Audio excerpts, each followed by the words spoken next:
Mat for each other show చూస్తున్నదే ఇంతమంది. మీరు ఇంకా ఇలాంటి అన్‌ఫెయిర్ ఎలిమినేషన్ చేశారనుకో ఇంకెవరు దేకరు. అది గుర్తుపెట్టుకోండి.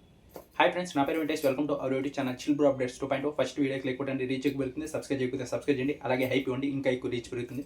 మ్యాట్ ఫర్ ఈచ్ అదర్లో మీ ఫేవరెట్ జోడీ ఎవరో కింద కామెంట్ బాక్స్లో చెప్పండి. అలాగే సంధ్యా బిట్రోది అన్‌ఫెయిర్ ఎలిమినేషన్, ఫెయిర్ ఎలిమినేషన్ కూడా కింద కామెంట్ బాక్స్లో చెప్పండి.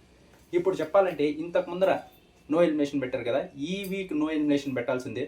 ఇంతకు ముందర తప్పు చేశారు. ఇంతకు ముందర నటరాజ్ మాస్టర్ నీతో వాళ్ళు వెళ్ళిపోతానన్న ఒకవేళ వాళ్ళు గేమ్ ఓడిపోయినా కూడా వాళ్ళు మళ్ళీ మ్యాన్షన్లో పెట్టారు. ఇప్పుడు వీళ్ళు ఉండాల్సిన వీళ్ళనైతే ఎలిమినేట్ చేసి పంపించేశారు. అసలు వీళ్ళు లీస్ట్లో లేరు. లీస్ట్లో ఉన్నది వచ్చేసి అభిమానిక, అమీర్, అలాగే ప్రియాంక, శివ్. ఉంటే ఫేస్ ఆఫ్లో వీళ్ళు ఉన్నారు. వీళ్ళలో ఒకరు ఎలిమినేట్ అవ్వాలి. కానీ సంధ్యా బిట్రో వీళ్ళని ఎలిమినేట్ చేశారు. వాళ్ళిద్దరి కంటే పైన ఉన్నారు. వీళ్ళందరూ ఓటు వేసింది వచ్చేసి ప్రియాంక శివ్కి వేశారు. ఎందుకంటే శివ్కి ఇంజూరీ అయినా బాగా గేమ్ ఆడుతున్నాడు, అతను పంపించడం మాకు ఇష్టం లేదు, అతను ఇంకా బాగా గేమ్ ఆడతాడు కాబట్టి అతను గేమ్లో ఉండాలనుకున్నాం అని అతన్ని సేవ్ చేశారు. వీళ్ళిద్దరిని ఫేస్ ఆఫ్లో పెట్టారు. ఒక గేమ్ పెడతారంట, ఆ గేమ్ ఓడిపోతే వెళ్ళిపోవాలంట. వాళ్ళని ఇన్ని రోజులు ఇంత కష్టపడి ఆడి ఇంత చేసి ఫస్ట్లోనే అన్ఫైర్ చేశారు, మిమ్మల్ని ఫస్ట్లోనే పంపించేస్తున్నామని. ఆ తర్వాత ఒక టాస్క్ ఆడి లోపలికి వచ్చారు. మళ్ళీ ఇప్పుడు అన్ఫైర్ ఎలిమినేషన్ చేసి సంధ్యా బిట్రోని అయితే పంపించేశారు. ఇది చాలా unfair. Mat for each other concept ఏంటి, వాళ్ళ మధ్య ఎలా లవ్ ఉంది, వాళ్ళ అండర్స్టాండింగ్ లెవెల్ ఏంటి అని చూడడం. వాళ్ళల్లో అది 100% ఉంది. వాళ్ళే బెస్ట్ కపుల్. చాలా మందికి చాలా బాగా ఉన్నారు. ఒకరినొకరు సపోర్ట్ చేస్తూ వాళ్ళకి వచ్చిన గేమ్స్ ఆడుతూ ఉన్నారు.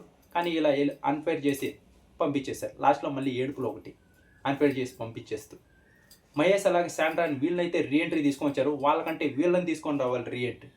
ఎందుకంటే అన్ఫైర్ ఎలిమినేషన్ చేసి పంపించేశారు కాబట్టి. ఇంకా మిగిలిన వాళ్ళని కూడా అందరినీ ఓటింగ్ పెట్టారు. మీ ఓటింగ్తోనే విన్నర్ చేస్తామని. ఇలా చేసి ఇప్పుడు మీ ఓటింగ్తోనే విన్నర్ చేస్తామంటే ఎవరు నమ్ముతారు? ఆల్రెడీ 3 కపుల్స్ అయితే ఇందులో ఎలిమినేట్ అయిపోయారు. వాళ్ళని కూడా ఓటింగ్లో చేశారు. ఇంకొక 2-3 వీక్స్ అయిన తర్వాత టాప్ 5కి ఓటింగ్ పెట్టుండాల్సిందే. దీనికి బదులు ఇప్పుడు వాళ్ళకి 3 కపుల్స్ ఎలిమినేట్ అయిపోయారు. వాళ్ళకి ఓటు వేస్తే వేస్టే కదా. అది ఎందుకు ఓటు వేయాలి? ఎలాగో వాళ్ళు ఎలిమినేట్ అయిపోయారు, ఎందుకు? నేను నిన్న చెప్పినట్టుగానే నాకు తెలిసి ఇప్పుడు అందరినీ ఓటింగ్లో పెడతారు. ఎవరికైతే ఎక్కువ ఓట్స్ వస్తాయో వాళ్ళనైతే విన్నర్ చేస్తారు. ఇప్పుడు ఈ 3 కపుల్స్ ఎలిమినేట్ అయిపోయారు కాబట్టి వీళ్ళు నెక్స్ట్ వీక్ తీయేస్తారనమాట.